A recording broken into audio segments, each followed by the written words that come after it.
So this is the principle that we do. Now, how do we keep our people happy? We keep our people happy by giving them what I never got in my early days, an opportunity.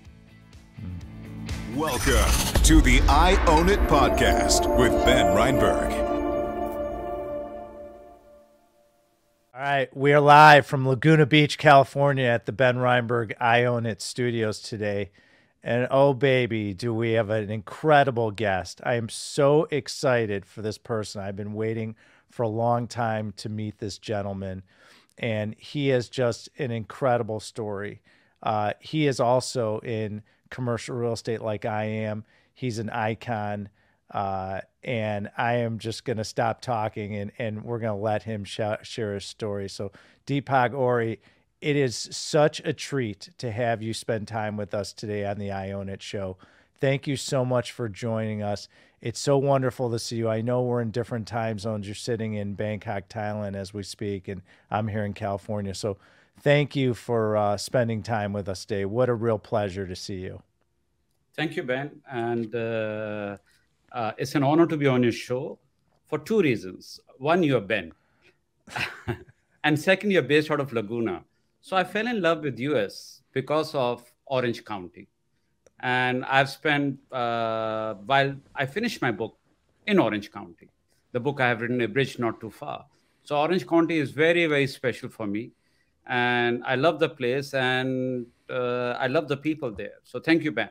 Well, anytime you want to visit, you will be my guest. And we will show you the grand tour, and hopefully you like sand and water, because we live in all these beach cities around us, and it's just absolutely beautiful and spectacular. So let's get right into it. So you have an incredible story of humble beginnings, big dreams, deep personal principles, and wild successes. And if you're open to it, could you start by sharing your personal story with everyone? Okay, so my personal story comes from dreaming. But how did I start dreaming? So when I read books, and I've read many books, and you can see behind, so there's not a backdrop, so I read a lot of books. So, and you see my book is not there. So I'm very serious reader. So when I read book, I read a lot about people's successes. I read about things, focus. I read a lot about respect. I read a lot about dreaming. Now I want to tell your listeners how I learned to dream. Because that is very important for every listener to know how to start dreaming. So when I was young, 6-year-old, staying in a humble background, and at that point of time in India, in Delhi, there was only one road that would divide poor and rich. And on this side of the road where I was living, I was told not to cross the road because people may not be as good as people on this side of the road. Me being me, not dreaming at that point of time, I crossed the road. And 3 things happened when I crossed the road. The gentleman I met, his name is mentioned in the book, Mr. Pathak. He gave me my first cola in the life. And I never even knew something like that exists. Second thing I got to know during that time, the pound, 1 pound, never used to come in coin, it used to come in the note. And I got to know that 1 pound is equivalent to 60 bucks in my currency. And that was such a disbelief. And third very interesting part, and me being innocent, he took me to show the house, and I saw the bedroom, and I saw the attached bath. You know what question I asked him, Ben? I said, when you wake up from the bed, do you have to stand in a queue to enter this attached bath? Or you can just enter, open the door and enter? And he laughed. He said, yes, I opened the door and entered. And I ran back to my house and asked my father, what do I need to do to get a cola and an attached bath with the bedroom? And he said, dream and know your roots. And that was the beginning of me dreaming. Fantastic. And then the life is not easy when you dream. Because life is always about hard work, but more than hard work, right time, right place, luck, blessings. It's a combination of that. This is how the whole universe works. for me was something was missing, and there was a lot of struggles that was happening. So my first flight was at the age of 21, and I struggled and ran, and everybody was looking at me from that jetway into the aircraft to get the seat. You know why? Because I didn't want to ask anyone how to fasten the seatbelt. I wanted to see the guy sitting next to me, how he's fastening the seatbelt. That is the second thing. That was on a negative orientation because I had fear of people's opinion, which we are going to touch. And as we progressed, I started working. And for small things, I got emotional and I would resign, but I would get another job.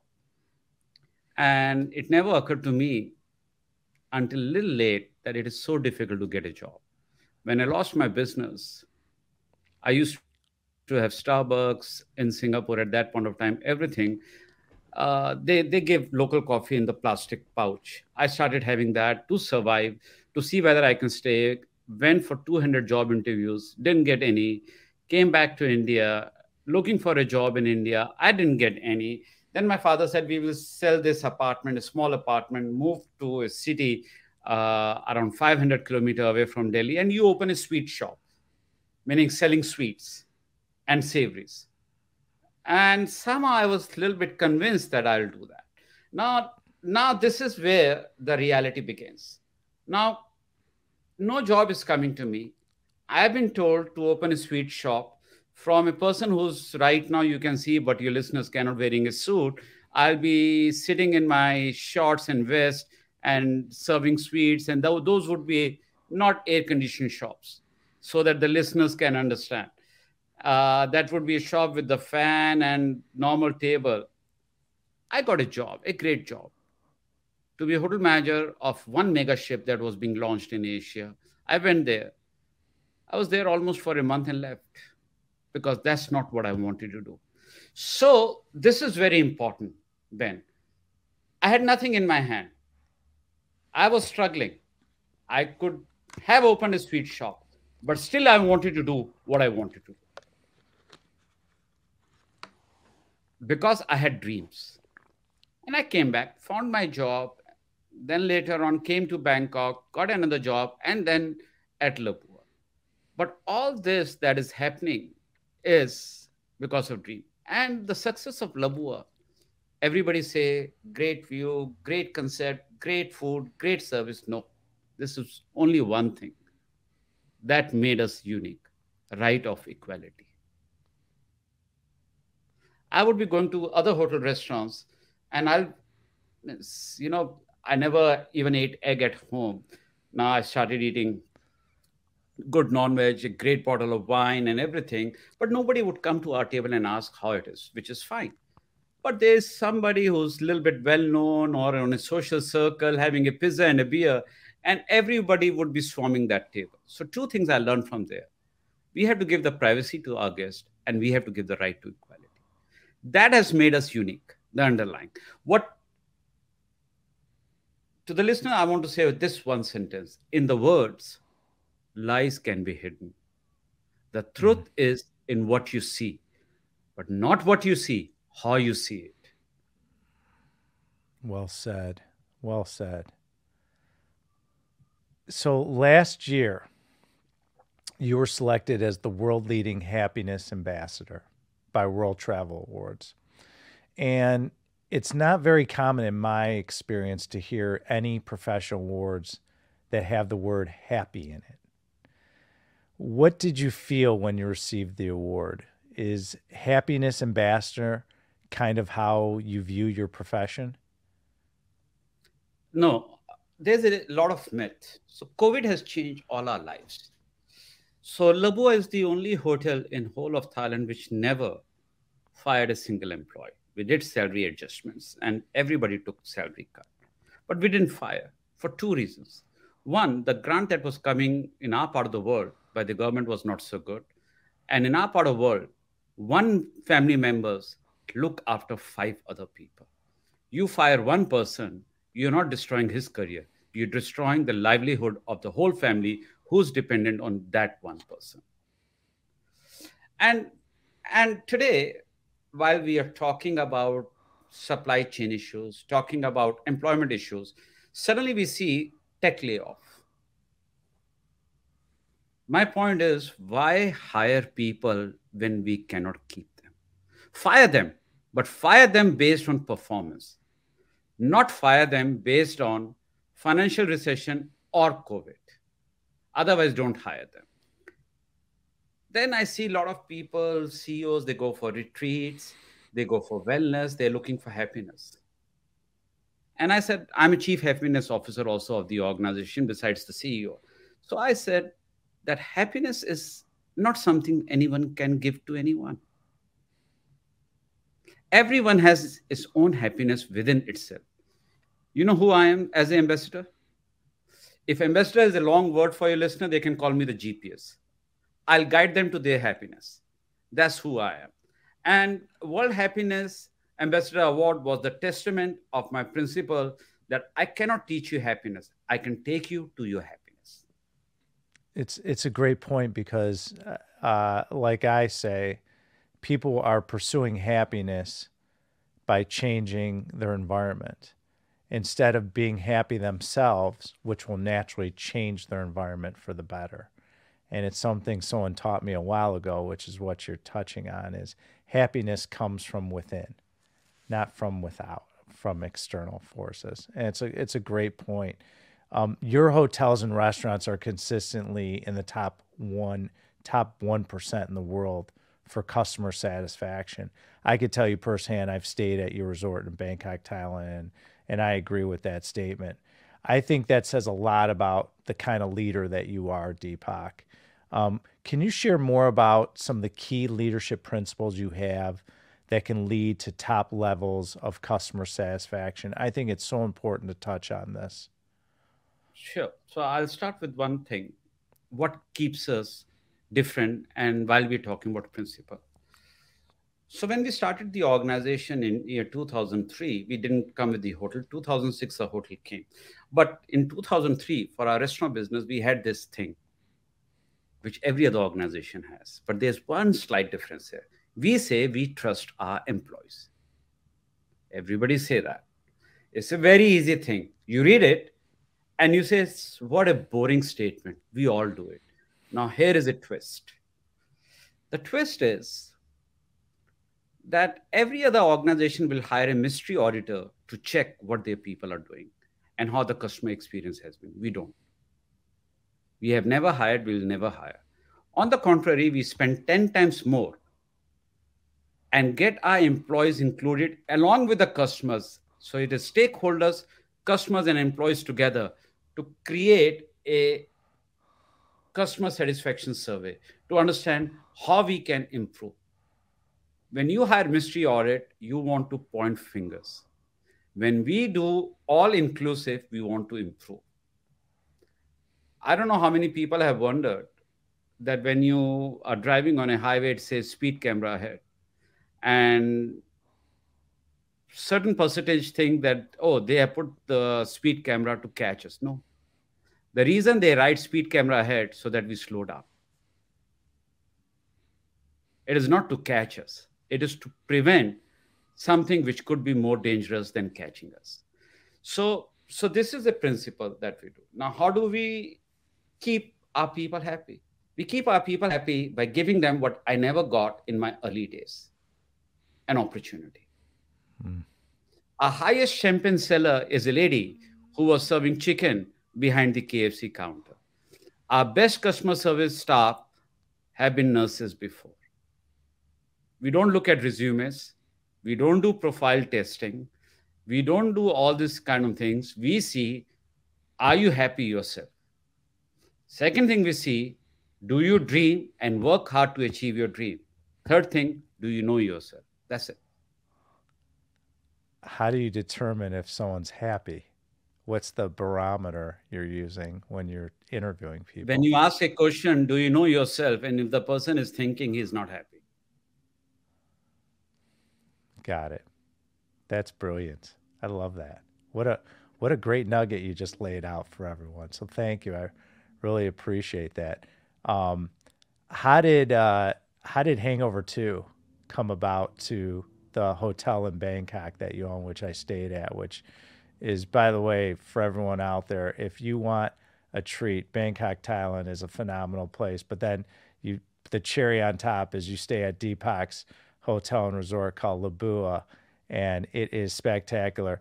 The treatment they have for their customers is second to none. It is a 7-star experience if you want a great experience with the hotel, and the food is just off the charts good. So tell me about how did the Hangover movie come about, where you said, yeah, no problem, bring them in and we'll have them. Like, what was the genesis of that? How did it happen?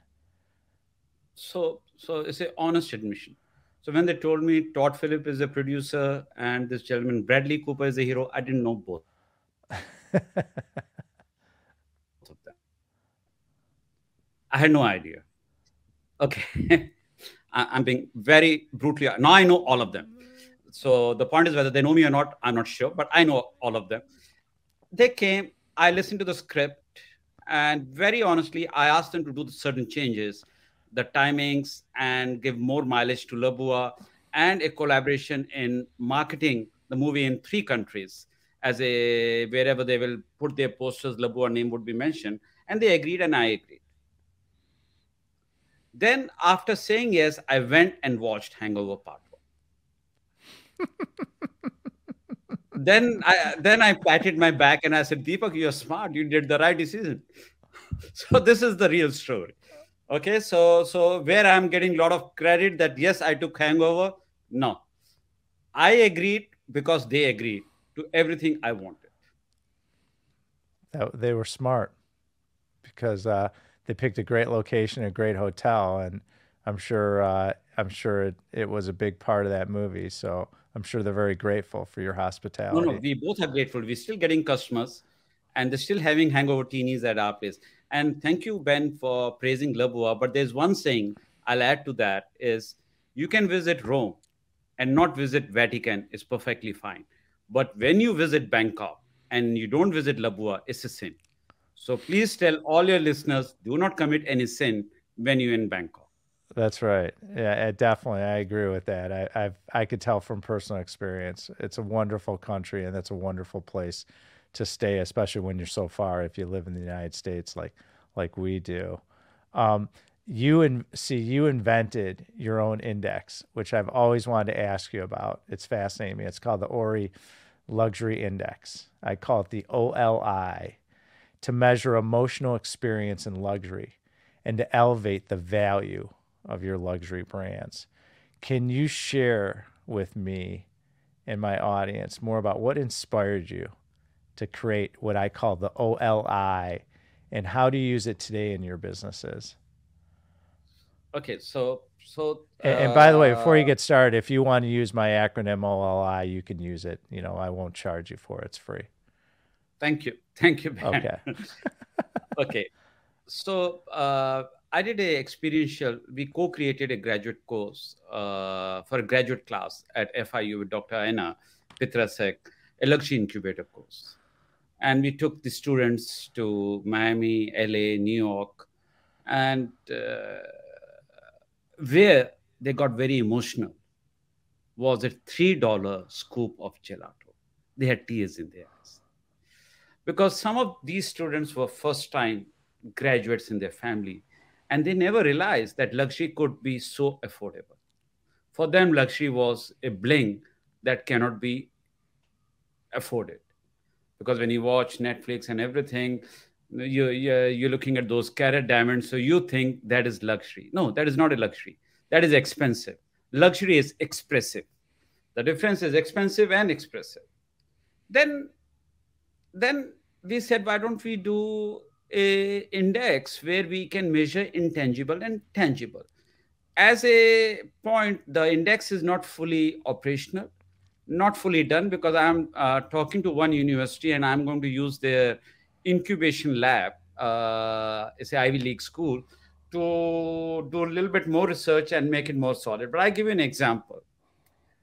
And I'll explain the difference between the East Coast and West Coast of preferences.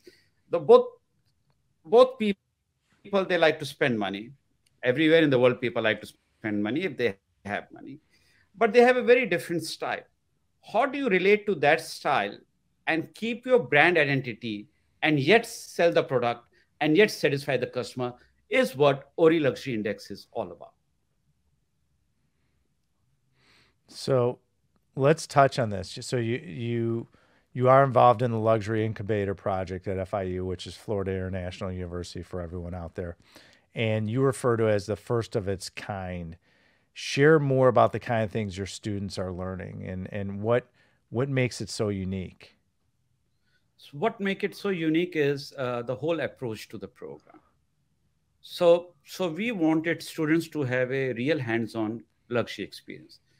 And we didn't want it to be based on my experience or my co-creator, that is for the course, Dr. Anna experience or other people experience. So we hired a company, a research company, and research the customers of many luxury brands in East Coast and West Coast and in Florida, and look at their preferences.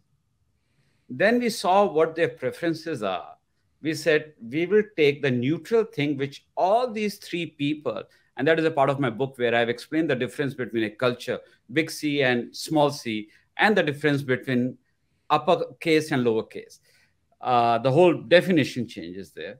And we wanted to explain to them that there are few things in life which is consistent. And that is one of that is experience.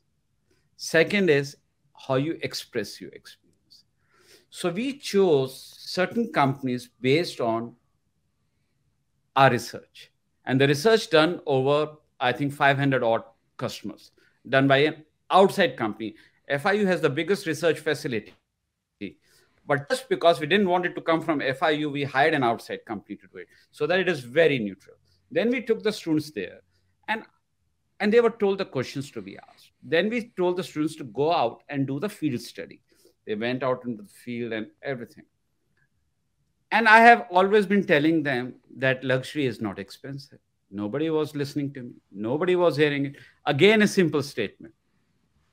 See, my book is also very simple, full of simple statement. But when you start practicing it, two good things will happen. You will be enlightened. Second, you will learn that simplicity is more difficult than the bling. Then the final day in Orange County, I took them to a coffee shop. And that is a place, while I think I told you, I discovered where every kind of car is there, but you have to stand in a queue to get your cup of coffee. Mm-hmm. Everybody was standing. They were very surprised. They couldn't believe that a guy coming out of the Rolls is standing in a queue in front of them, and he's paying the same price as they are paying, and he's also enjoying, and they're enjoying. Then I took them to a gelato place where they cried. Then I took them to a taco place at the Crystal Cove.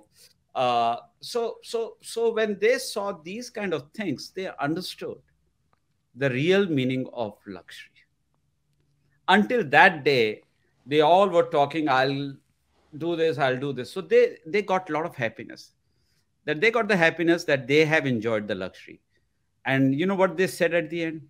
Now that we have enjoyed the luxury, we'll concentrate on our career and achieve bigger things in life. So this is what we achieved. What we achieved is a clarity to the students. We can't change a person, but we can provide them a clarity. And then it is up to them how they want to move forward. That's great. What a great lesson you taught there. That's fantastic. I love that. And by the way, where you were is right down the street from us, so it resonates even more. Let's talk about the book. So the book came out in January, and I'm waiting for my copy of The Office. I guess you had the wrong suite number, but that's okay. I got a PDF copy, so I'm gonna start really digging in further. I started reading it last night, and so everyone knows Deepak recently published a book called A Bridge Not Too Far, where creativity meets innovation. That just launched last month, which I touched on it, and I've not had a chance to read it, but after today's conversation, I'm intending to. I'm looking forward to it. Share more about what it inspired you to write this book. I think my father passed away in 2019 October, and he was not well, so we got him. So he stayed with us 9 years in Bangkok, and his word of wisdom, and he is a huge influence on me for the Mm, value system and value proposition. His advice was that the way I'm doing things is very unique. It should go to people, and that is the whole idea of bringing something which is so simple, yet it is all of us. There have been comments about people, and they said, it is my story. How did you write it? So it's not that I have written my story. I've written my story with the principles. So I'll explain two principles which are very important in this book. One is FOPO and other is ROPO. So FOPO is fear of people's opinion, mm, and ROPO is respect of people's opinion. How do you convert your FOPO to ROPO is how it has been described in this book. Second thing is, I got stuck at one chapter. So I have a coach. We all have these things, inverted commas, to guide us, because everyone is trying to please us. So you need to go to someone who is very candid and tell you where you're heading. So I told my coach, I'm not able to write. What do I do? And I think this whole conversation is also mentioned in the book. She said, focus. So I took Barack Obama's book, the President Obama's book. I read it. He also said focus, but how to focus? So I called her. I said, I know I have to focus, but how do I focus? She said, do meditation. I said, I've never done meditation. She said, then learn. I said, how much time will it take to learn how to meditate? She said, 6 months. So I said, what is the guarantee that after 6 months I'll focus? She said, 50-50. So I'm stuck again. And one day I was washing glasses in Orange County where I was staying, and the water was hot. So it was a hand wash I was doing. And suddenly my thought, one day it took me 45 minutes to wash that glass. I realized focus is nothing but consciousness of your weaknesses. mm. Once you're conscious of your weakness, all your energy and thought will work to achieve what you want to do, because our weaknesses only distract us. And these small definitions are also mentioned. So it is not a book which is telling a story. It is also describing something for people like me. Maybe many people know what focus is, but there are many people also like me who doesn't know. There are many people, they may know what FOPO is, but there are many people like me out there in the world, and I'm getting that feedback. They don't know what FOPO is and how they can convert their FOPO to a ROPO. Because when you convert your FOPO to a ROPO, you become altogether a new person. Absolutely right. That is so well said. I agree with you. I meditate as well, and I do it twice a day, sometimes three or four, depending on what's going on my day. And I realize what it does is clear my head and focus. And I also do some yoga too now, which has really been helpful to keep me loose. And I realized my key component was worrying about what other people think of me, right? Which is FOPO. I'm worried about other people. And I realized over life as I got older and more successful in business is that if I'm happy with myself, to touch on again that point of being the happiness ambassador, being happy with yourself can alleviate a lot of the FOPO and turn into ROPO. And one thing I've learned that I can share with you is that every interaction you have, whether it's positive, negative, let's say someone's criticizing you, or let's say they don't like your hotel and they're criticizing you, there is a contribution to your life that that person's making. They might teach you something. They might be aware of something you're not aware of, or maybe you have the blinders on and you don't see it. And all of a sudden, they're contributing to adding value. So I feel every interaction you have, you can learn something and they're contributing to you.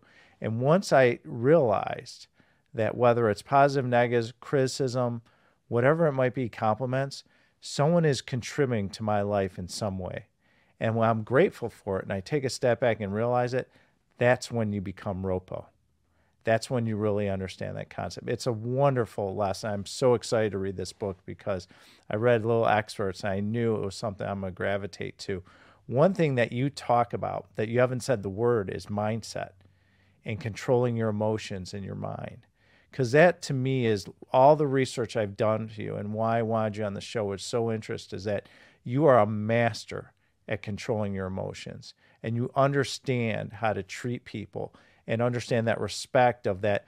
Yeah, you're wildly successful, but you really respect others, and you treat people the way you want to be treated, I've noticed, and the way you balance your emotions and the way you handle your business to me is just spectacular, because it's the real key, I feel, to success, to break that glass ceiling, is being happy with yourself, being fulfilled, treating others with respect, like you brought up. So really looking forward to it.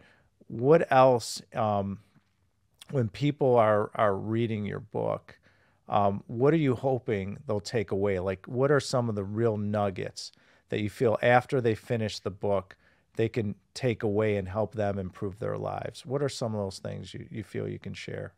They will believe in themselves and their own self-respect. Point number one. Point number two, they will achieve their dreams. They will dream more, because dreams are supposed to be achieved. So, so the best part is I have achieved most of my dreams.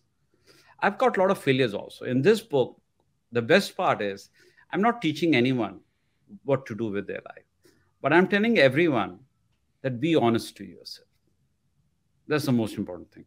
While writing this book, I'm very honest.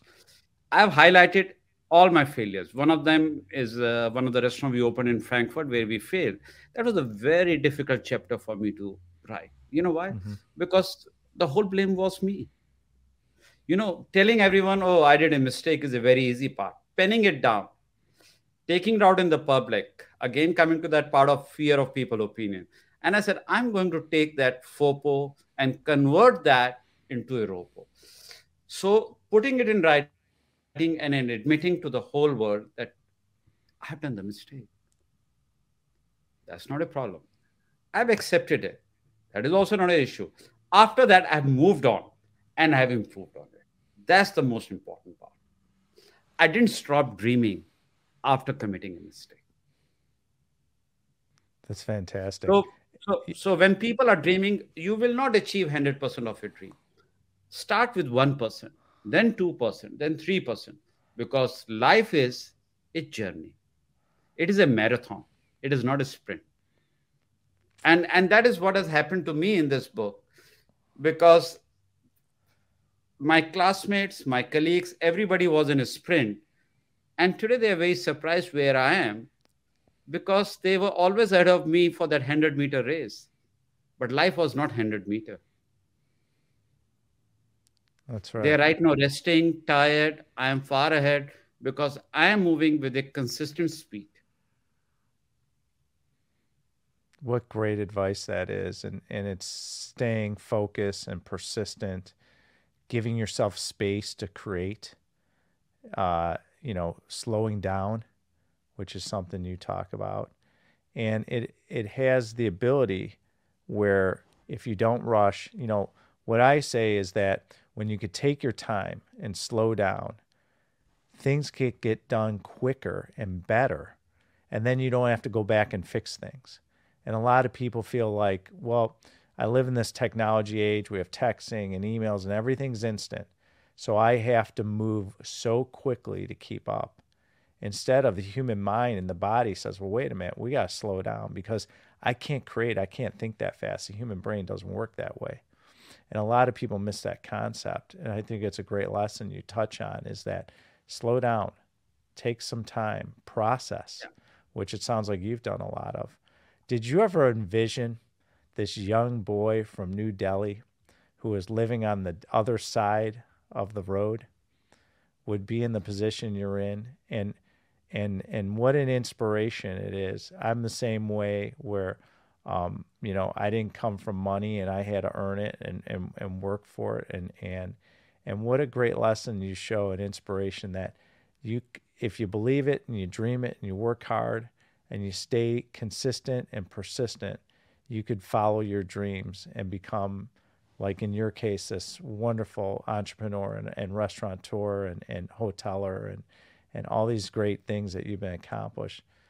Did I'll you tell you ever when it envision? really Did you ever started. envision that you would be sitting where you're sitting right now, and from this young boy who maybe was struggling to say, "Hey, uh, I want some clean water, or I want a great bath, or great clothes, and sanitary place to sleep." And what's it like now? Go looking at your past and now looking now, and tell me what's in your thoughts when you go back and think about that.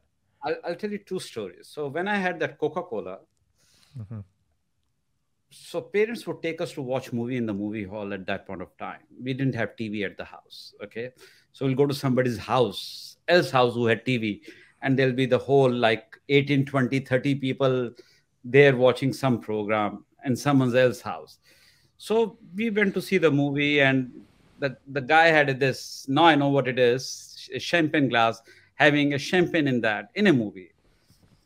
I didn't have that kind of a glass. Okay, so at home I would have a steel glass, and the guy was driving a car in the movie and taking the girl out.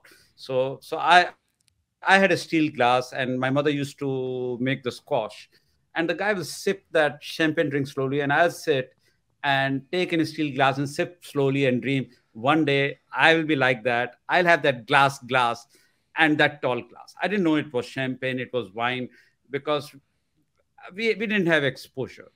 Means until late, until I came to Singapore, I didn't even know what broccoli was. We saw pictures, and we were taught that broccoli is a small cauliflower but green in color.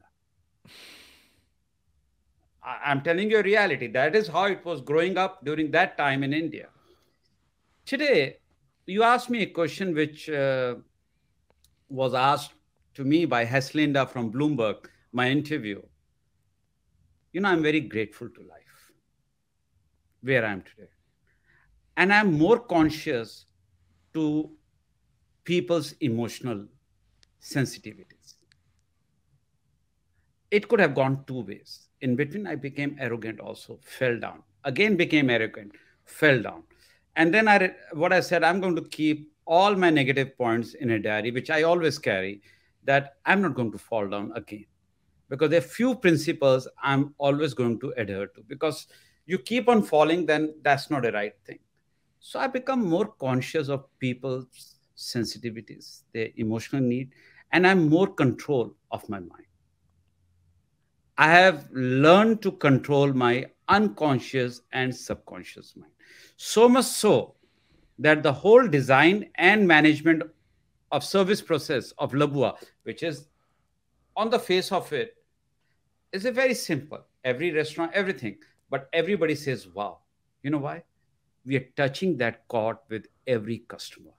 Mm. And we have mastered the art of how to create business that gives a long lasting impact.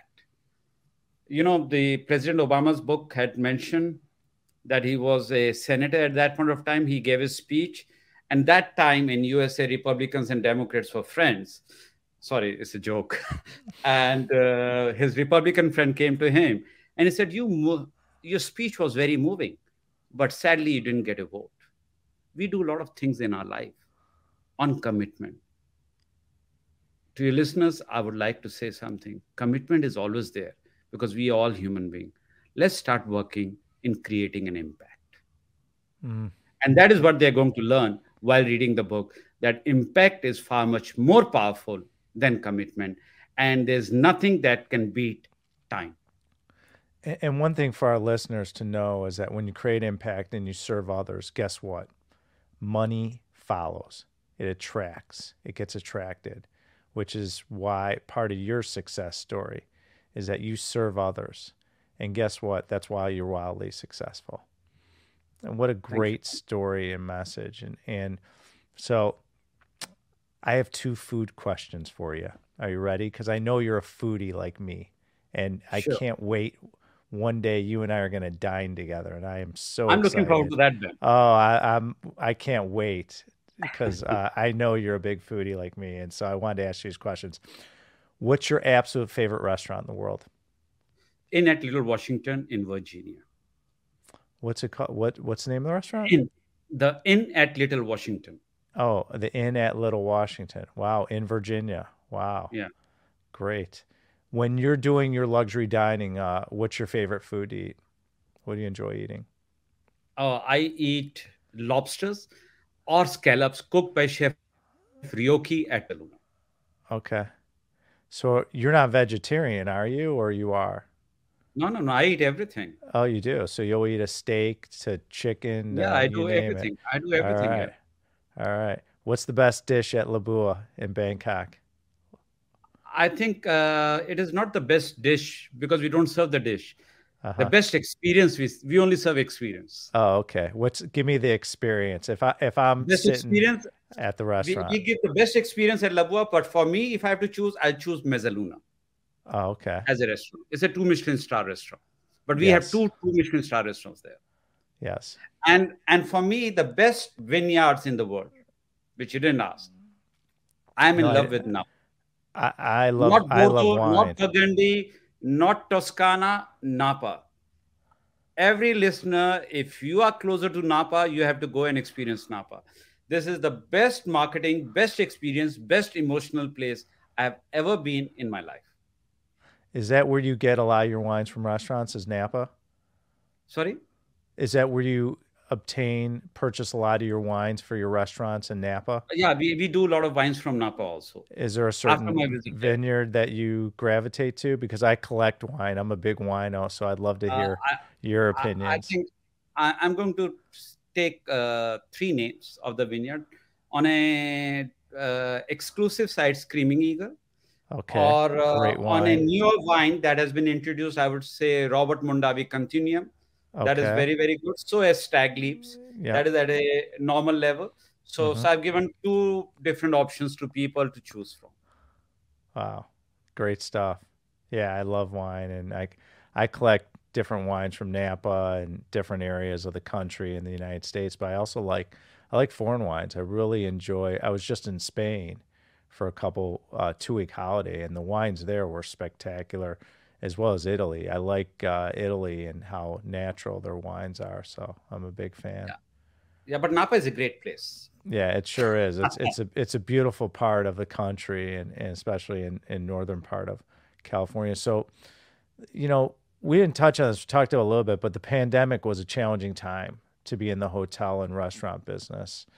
What was it like for you in 2020? And I know you said you didn't have to lay off any employees, which I think is spectacular. But I also understand that some MBA programs have written a case study about your response to the pandemic.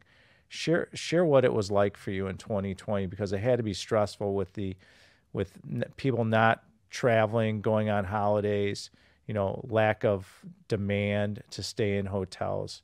Share your experience being a hoteler and a restaurateur. So two or three things happened during pandemic. So we were a little bit proactive. So in March, we spoke to our staff, created a council, and we deducted the salaries. So we said we have taken care of 2020. In June 2020, I gave an interview to CNBC and I said the recovery will happen. A consistent recovery will happen in October 2023. So the interview is already there in 2020 June. Everybody laughed at me. I went to a conference and I spoke about this. People laughed at me and said, "Don't believe." But until now, I've been proved right. Uh, so when we had taken care of the people, then the case study was happening. I started writing the book and I started traveling the world if I could travel. And when I was not able to travel, I would spend that quality time, what I was not able to spend with my wife at home, which with my mother, because my father had passed away in 2019 with my mother. That quality time I was not able to spend. I did go for my friend's son's wedding, though after I came, I got COVID, but fine, you have to go through that. So that's perfectly fine. So I think I didn't. If you ask me, I took that as a time. I took that time as a learning time, and I got great learning because at that point of time, I had a lot of respect for certain companies, but the way they behaved with their people and the way they reacted. See, you see the difference of two words. In March, we took the decision proactively, but the world reacted to COVID. And Mm. I learned the management and I said, I have to get into education and start teaching people on experiential part, and I did that. So I was able to do this luxury incubator course with the help of cyber, that is 15 cyber center sponsored by Department of State for Education in USA. I was able to do a course for different professors on a cultural immersion of respecting different culture, because I that is also touched upon in my book with the professors. I was able to plan out when the COVID finishes how we are going to bounce back. And today, by a third party company called Smith Travel Research, in our subgroup where our hotel is, we are far ahead of our competition in our occupancies and food and beverage revenue. It's not our figures, it's a third party. But why we are far ahead? Because we looked after our people. We are in people's business. And every business is in people's business. Whatever right. technology say, technology are, and this is a huge sarcasm because of the tech layoff. We are laying off the people, and they're not even enough robots to work for them. So, what's the use of technology if we have to lay off people? I think people have to believe in people and in themselves, and this will be a different world we'll be living in, Ben. Well said. Fantastic. Let's talk about luxury consulting company you created, LAMH. It's focused on executive training, which you are a master at leadership and with your employees. What kind of skills do the executives you work with tend to need the most help with, you found, through your I think consulting company? the company was formed, and one of my students, executive education student, bring in the whole company, and it is like Mm-hmm. huge in $1 billion company plus. Mm-hmm. And they want to use this, and hopefully not confirmed, but verbally confirmed, but we have not signed. I'll be taking them to Napa to make them understand customer service. And that is the first two alphabet of the company. LA MH is Maison Happiness. This is one to one, bring guide GPS, bringing people to their happiness, those who have lost track, those who have lost the way. So I'm not teaching happiness, I'm not bringing them to the happiness. My second book is also about happiness. I think it will come in 25, beginning of 25, that book will be out. So it's about happiness. So I'm bringing people to happiness. That is a part. That's it. It's an easy company, but bringing people to happiness is not easy. Means I should not be saying that, but so that people know, Mason Happiness is $100,000 for 5 hours. So, how do you create happiness in these people? What's the I don't create. They have strategy? their happiness. They lost it. I'm bringing them to their happiness. I'm the lost and Okay. found department head. Okay. Is there some sort of specific thing that you do to provide that eye-opening experience where they realize this is happiness, and how do they continue on that path after they get done with, say, this trip to Napa or some of your other teachings? Okay, so eye opening is when they are discovering themselves. Most of the time, their eyes are closed. Their Mm-hmm. eyes open when they realize that they always had their happiness with them. They just didn't realize. Like it was lost in translation, the whole happiness word.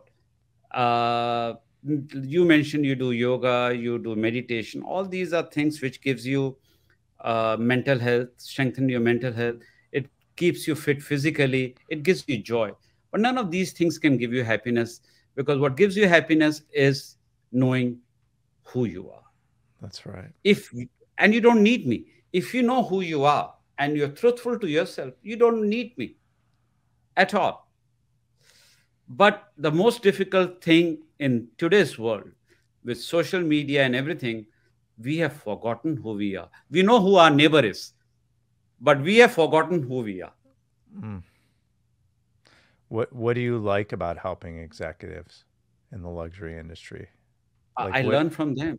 It's a Okay. learning. It's a learning, Ben. I learn a lot with them. It is such an experience because you're having, like, I'm enjoying this show with you. Sorry to cut you, but I'm enjoying this show with you, and you can see my excitement and the pitch of the voice rising. You know why? Because it's so interactive. You really know how to bring the best out of the other person, and at the same time it is interactive. At the same time you make the other person very expressive, and this is what happens in the executive education. It so happened that I am on the left side and the people are on the right side, people on the side where I am on this podcast right now.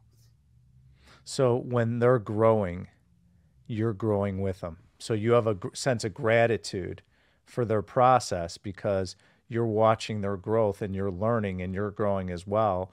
And it's really a rewarding experience. It's a fantastic concept because you really get to benefit from someone's personal growth. Not only is it personally gratifying, but you also can acknowledge and say, wow, I really learned something out of this experience with this particular individual. Yes, Ben, it is very well said. And sometimes you also learn some things which you are not aware of, because nobody knows everything. That's It is right. a both way learning. So you also take a lot of things home and say, and reflect upon yourself after meeting people. So sometimes when I'm teaching the students or even teaching the professors, when they ask certain questions, you just have a pause and said, oh, how come I didn't think about that concept? So it's a learning. So that's why we say learning is a continuous process. Absolutely. So we're all works in progress, Deepak. Can you share a recent example where you realized you had it wrong and did not own it fully? The name of our show is I Own It. It's being responsible for every aspect of your life. What was a recent example where you realized you didn't own it? Uh, I think the recent example has been while I was teaching the professors when they came and we went to see the revered monk. And I thought I owned the whole happiness concept. But he simply described the whole happiness in one sentence. And I realized, oh my God, Deepak, you have a long way to go. It's And great. there are certain professors who cried at that temple. Mm. And I was trying, before that I gave such a great speech, and I thought that I know it all, I own it, and this is my concept. But going there, one sentence that bring tears to everybody's eyes, and my eyes were also wet, from that revered monk, that made me think that, Deepak, no, you still have a long way to go. Deepak, what is the best way for our audience to follow you and engage with you? Are you on social media? Do you have a website? What's the best way if someone said, I want to continue and be engaged with Deepak and learn his lessons? Because you are so wonderfully talented and have a lot of great stories and lessons to share. How do people stay connected with you? So my website, deepakohri.com, and they can send me an email at deepak@deepakohri.com. Nice. Are you on social media at all? I am on social media, but I am a little bit technologically handicapped person. So Okay, the best is the email to approach me, and look at my website, which is deepakohri.com. I'm very proud of my website. great. So we're going to wrap up with our 3 questions. All right. Are you ready? We ask all our guests. I'm very excited to hear what you have to say. So if you're in studio with me in Laguna Beach, and by the way, next time you're in California, please feel free. We'd love to have you in the studio. It'd be such a great experience for me and for our audience. And I told you, I said, Deepak, please lay on the couch, uh, grab a seat, and lay down. And you are now this successful gentleman in his mid 50s, built a great hotel brand, great restaurants, have a lot of experience, a lot of business and personal experience as well, and a lot of employees.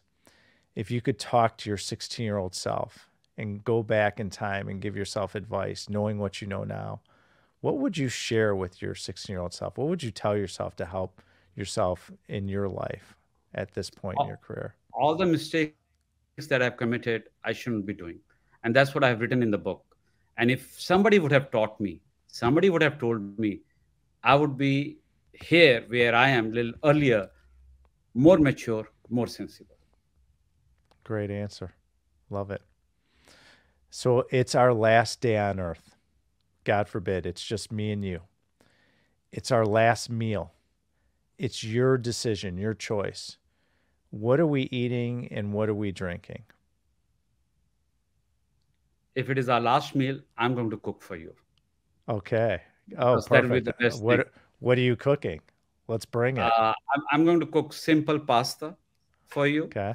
Okay, spaghetti aglio olio. That is very simple but very tastefully done, because I want you to try my food to understand that yes, there are Michelin star chefs there, but I can also cook, and I think I Great. can do better.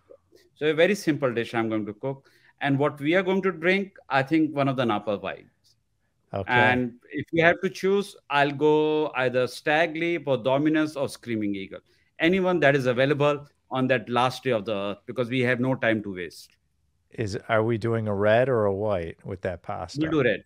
Red. Okay, perfect. I'm a red guy too. Perfect. Okay. All right. In our studio behind me, you can see we have electric guitars, we have a drum set, and then a grand piano to my left. If you're in studio with me and it's your choice, you could pick any band or musician. They could be deceased or alive, and they can come in the studio and play us a song. It's your choice. Who are you choosing to play us a song? Wham. Who's this? Wham. Okay. WH. Nice. Yeah. Okay. Great. Great. Any particular song you would want? Anything from them will work. Okay. Sounds good. Well, Deepak, you have been such a pleasure, and I'm very grateful to have you on. And I know we're in different time zones, you being in the Far East right now. I appreciate you taking the time to spend with us and just dropping all this great knowledge and lessons. And I'm so excited to read your book. Once again, everyone, it's called A Bridge Not Too Far, Where Creativity Meets Innovation. Pick it up at, is it Amazon? I assume it's Amazon, Barnes & Noble, Howard Bookstore. Okay. All right. Perfect. I like it. A lot of distribution channels to pick it up. So everyone, if you're interested in episodes like this and following the Ben Reinberg I Own It show, drop kick that lower right-hand button and click subscribe. Feel free to click the like button on this episode as well as other previous episodes that we've had. The more likes that we get on our show, the more it will spread to provide our audience and future audiences a lot of great content. So feel free to share the word and click that like button on this show. Also, if you want to learn more about my company, AllianceCGC.com, for all your commercial real estate needs. Our brand new fund, the Alliance Medical Property Fund, is the #1 fund in the world where we invest in medical and veterinary properties throughout the United States. Great returns and great properties included for diversification. If you're interested in following me, feel free to go to benreinberg.com. You can follow me on all social media platforms, and I will be shortly teaching commercial real estate around the world, which I'm really excited to impact the rest of the world with how they can build wealth through commercial real estate. So Deepak Ohri, thank you so much for joining us, and really grateful for having you on again, and look forward to seeing you soon, and we'll welcome you back to come back on the show. Thanks again. Thank you, Ben. It's been a real honor, pleasure, and I feel a new person. Thank you, Ben. Thank you for this opportunity. And thank you, listeners, for listening to me. Don't forget to buy A Bridge Not Too Far. Thank you, everyone. Absolutely. Thank you for listening to the I Own It podcast with Ben Reinberg. To hear our past episodes and connect with Ben, visit benreinberg.com.